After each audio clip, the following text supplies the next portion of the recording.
तो हिंदू राष्ट्र बना के करेंगे क्या? हिंदू राष्ट्र बना करके वैचारिक एकता करेंगे। हिंदू राष्ट्र बना करके हिंदुओं के जातिवाद से होने वाली बेमनस्ता से ऊपर उठाएंगे। हिंदू राष्ट्र बनाकर इस देश में गाय माता को राष्ट्र माता का दर्जा और बूचड़ खाने बंद करवाएंगे।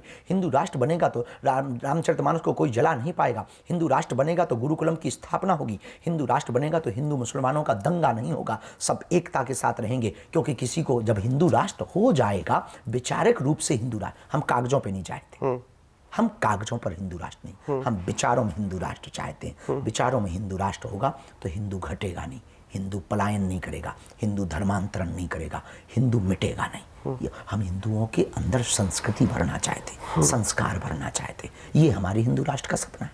तो अगर हिंदू राष्ट्र महाराज जो बनाना चाह रहे हैं, जो सपना आप देख रहे हैं, ताजमहल को आप तेजो महल बोलेंगे, या फिर आपकी नज़र में ताजमहल क्या है, तेजो महल है?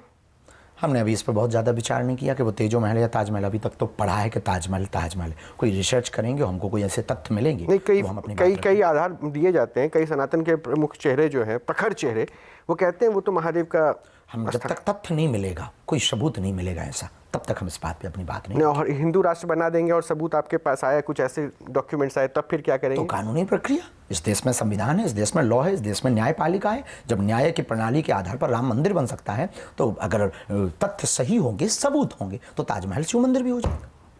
अच्छा बाबा, एक बात बताइए, ये तो ठीक है तथ्य सही कर रहे हैं, लेकिन मुझे लगता है कि आप एक पार्टी विशेष को भी सही करते हैं क्या? क्योंकि ये मेरे शब्द नहीं है, मैं आपको बता दूं, बिहार चुनाव में जब अभी वहाँ पे बातें हो रही है, तो आप दरअसल ये पद यात्रा जो कर रहे हैं, जिसको हिंदू राष्ट्र कह रहे हैं, वो कहते हैं कि इन्फ्लुएंस्ड बाय अ पार्टी है, मतलब एक पार्टी से पूरी तरीके से आधार बनाया हुआ है। 2024 में चुनाव होना था, 2023 में आपने जो है पद यात्रा कर दी आपने मध्य प्रदेश से। पर चुनाव तो मध्य प्रदेश में नहीं थे। लेकिन उससे मैसेज तो आप हिंदू राष्ट्र दे रहे हैं ना, क्योंकि बिहार में तो कास्ट फैक्टर होता है। तो आपका उद्देश्य क्या है, बीजेपी को जिताना? बिल्कुल भी नहीं, क्योंकि हम यदि बिहार में ये पदयात्रा करते तो प्रभावशाली होती।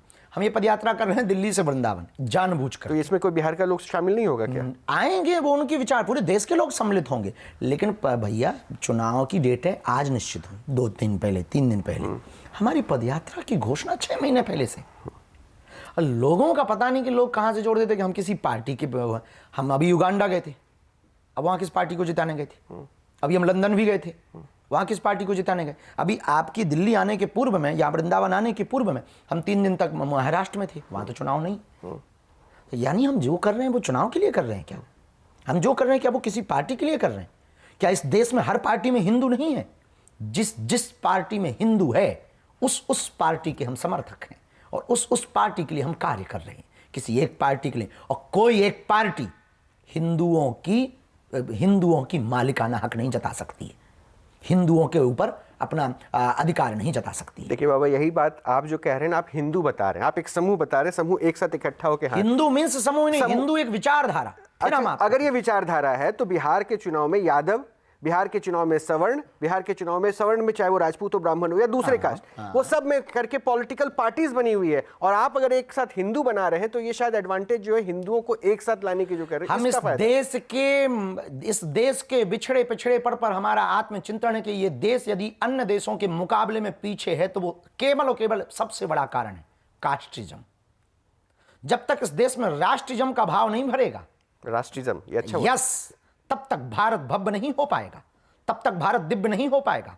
जब तक भाषावाद और क्षेत्रवाद से ऊपर उठकर के भारत के व्यक्ति का व्यक्तित्व नहीं होगा, तब तक भारत भव्य नहीं हो पाएगा, दिव्य नहीं हो पाएगा। हम इस देश में कास्टिज्म नहीं, राष्ट्रिज्म चाहते हैं। हम इस देश में भाषावाद, क्षेत्रवाद नहीं, राष्ट्रवाद चाहते हैं। हम इस देश में जातियां तो चाहते हैं, जातिवाद नहीं चाहते। हम इस देश में अंगड़े और पिछड़े की लड़ाई नहीं चाहते। हम इस देश में ये भी चाहते हैं जातियों के नेता अपनी रोटी सेकते हैं और जातियों में रहने वाले लोग लड़ते और मरते हैं। अंत में उनको उनके मकान के भी, प्रधानमंत्री आवास के भी पैसा नहीं मिलते। ये हालत है इस देश की। और नेता जो विशेष जाति समुदाय के मुखिया होते हैं वो मजे मारते हैं। हम ये बंद कराना चाहते हैं। हम चाहते हैं हम सब एक हैं। क्यों जातियों के नाम पर लड़ें? क्यों जातिवाद के नाम पर लड़ें? जातियां रहने दो, जातिवाद बंद कर दो। तो ये सब तो बाबा आप जो कह रहे हैं सब अच्छा, हिंदी भाषी क्षेत्र में आपकी ये बातें बड़ी इम्पैक्ट करती है।